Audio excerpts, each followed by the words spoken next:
हराकृष्णवद्वन्दं परं ब्रह्मराकृते सौन्दर्यसारस्वं वन्दे नन्दात्मजं प्रपन्नपारिजाताय तोत्रवेत्रैकपाणये ज्ञानमुद्राय कृष्णाय गोविन्दाय नमो नमः। वसुदेवसुतं देवं कंसचाणूरमर्दनं देवकी परमानन्दं कृष्णं वन्दे जगद्गुरुं। वंशे विभूषितकरान्नवनीराभात् पीताम्बरादरुणबिम्बफलाधरोष्ठात् पूर्णेन्दुसुन्दरमुखादरविन्दनेत्रात् कृष्णात् परं किमपि तत्त्वमहं न जाने।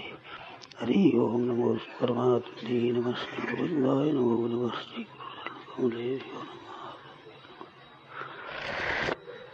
नारायण नारायण नारायण नारायण। अब बोलो नारायण। क्या सुनाऊं बोलो।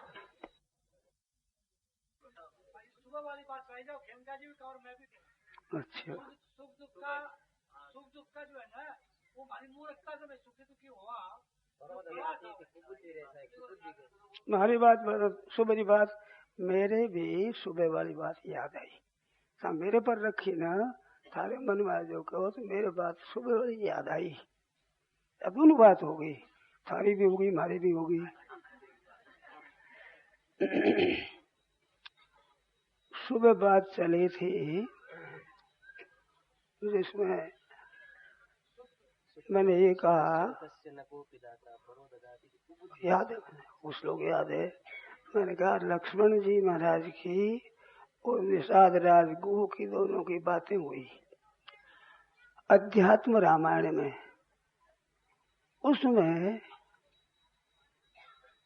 लक्ष्मण जी महाराज ने कहा सुख से दुख से को भी दाता। तुलसी के रामायण में भी आता है कोई सुख दुख देने वाला नहीं है, कृत कर्म अपना किया हुआ भोग है सभी। ये बात भी तुलसी के रामायण में भी आती है। और अध्यात्म रामायण का उसी समय का ये श्लोक है, सुख से दुख से को भी दाता परो ददाती कुबुद्धि रेशा अहंकृतो में वृथाभिमाना। मैं करता हूँ ऐसा वृथाभिमान, अहंकारों में वृथाभिमान। स्वकर्म सूत्र ग्रसित ही लोग, अपने कर्मों से संपूर्ण लोग ग्रसित है। अब आप लोग ध्यान देकर सुने, एक बात बताता हूँ, बहुत मार्मिक बात। अमुक आदमी ने मेरे को दुख दे दिया, ये जो बात है अपनी धारणा, उसको भगवान कुबुद्धि कहते हैं। लक्ष्मण जी महाराज सिद्धांत की दृष्टि से ही कोई सुख और दुख देने वाला नहीं है। दूसरे का दिया हुआ दुख मेरे को अमुक ने दुख दे दिया, बिल्कुल कुबुद्धि है। ये सिद्धांत से बात कहूँ, जितनी शंकाएं अभी लिख लो, अभी तो मेरे को बोलने दो, और कोई शंका होता है बाहर बोल दो, इसमें कोई शंका होता है अभी बोल दो। पर मैं बोलने लगूं पर से कृपा कर थोड़ी देर ठहर जाए, 11 मिनट नहीं है तो 20-25 मिनट है, इतने मिनट थे, थोड़ी क्षमा रखो। अरे बाहर बोलने में जितना बोलना जो बोल लो, बाहर खुली दूंगा बाहर। पर अब कहूँ जिसमें बीच में मत बोलना, नोट कर लो, लिख लो, फिर पूछ लो, ठीक है ना।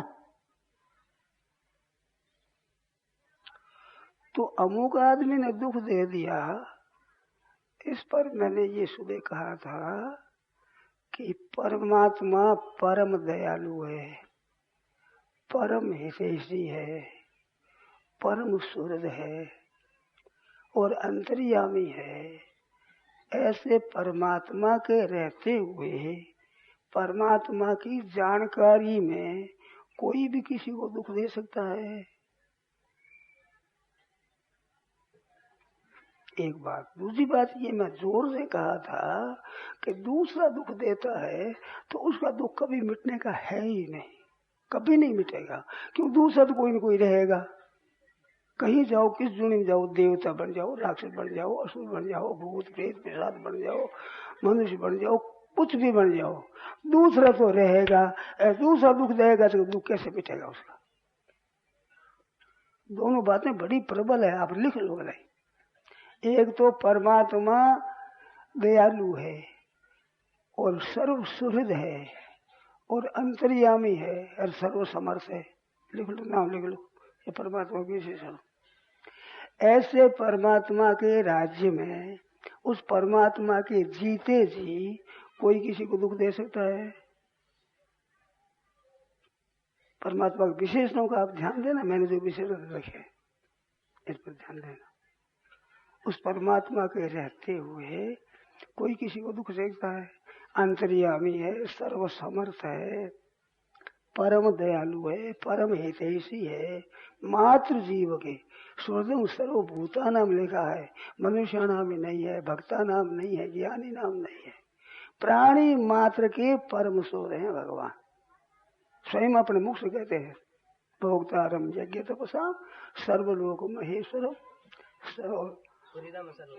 सूर्यदम सर्वभूता नाम ज्ञाता शांति में। तो सबके सूर्य है, तो सबके सूर्य रहते हुए उसको कोई दुख दे सकता है?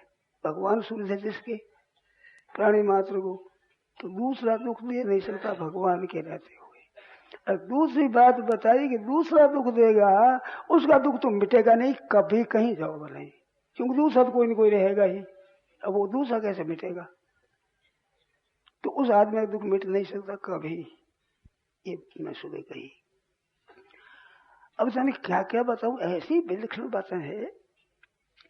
हर हालत में हर एक मनुष्य अपना उद्धार करने में सर्वथा समर्थ है। वो हिंदू हो, मुसलमान हो, ईसाई हो, बौद्ध हो, किसी संप्रदाय का हो, तो अपना उद्धार करने में मनुष्य मात्र सदा स्वतंत्र। भाई हो, बहन हो, पढ़ा लिखा हो, अपढ़ हो, दरिद्री हो, धनी हो, कमजोर हो, कितना ही कैसे चतुर हो चाहे मूर्ख हो, अपने उद्धार करने में सबके सब समर्थ हैं पूरे। अब बात भी शास्त्र पढ़े हुए नहीं मानेंगे, परंतु अब बात है, फिर पूछ लेना। अभी तो आप चुप रहो, फिर पूछ लेना। तो अपना सभी कल्याण कर सकते हैं। अब कल्याण कैसे करें? हमारे सामने सुख और दुख दोनों आते हैं। तो सुख और दुख आते हैं, ये सुख और दुख क्या चीज है? इस पर विचार हुआ, कोई सुख दुख देने वाला नहीं है। दूसरा दुख देता है कुबुद्धि है, और मैं कर लूंगा सुख, ये वृथाभिमान है। रामायण में आया तो अहंकारो में वृथाभिमान, मैं सुख कर दूंगा।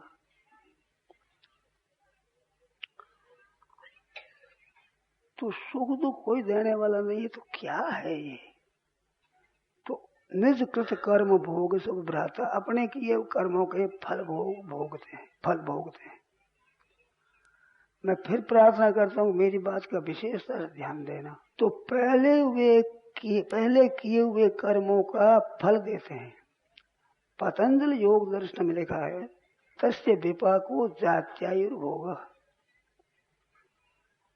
उसका फल कर्मों के किए हुए फल को जन्म होगा, आयु होगी और भोग होगा। 3 पद आए वहां। तो जन्म होगा, आयु होगी, भोग। भोग नाम किसका है? सुख दुख अन्यत्र साक्षात्कारो होगा। अनुकूल वेद नियम सुखम, प्रतिकूल वेद नियम दुखम। अब सुख दुख अन्यतर साक्षात्कारो होगा। सुख और दुख दोनों सामने आ जाए, इसका नाम है भोग।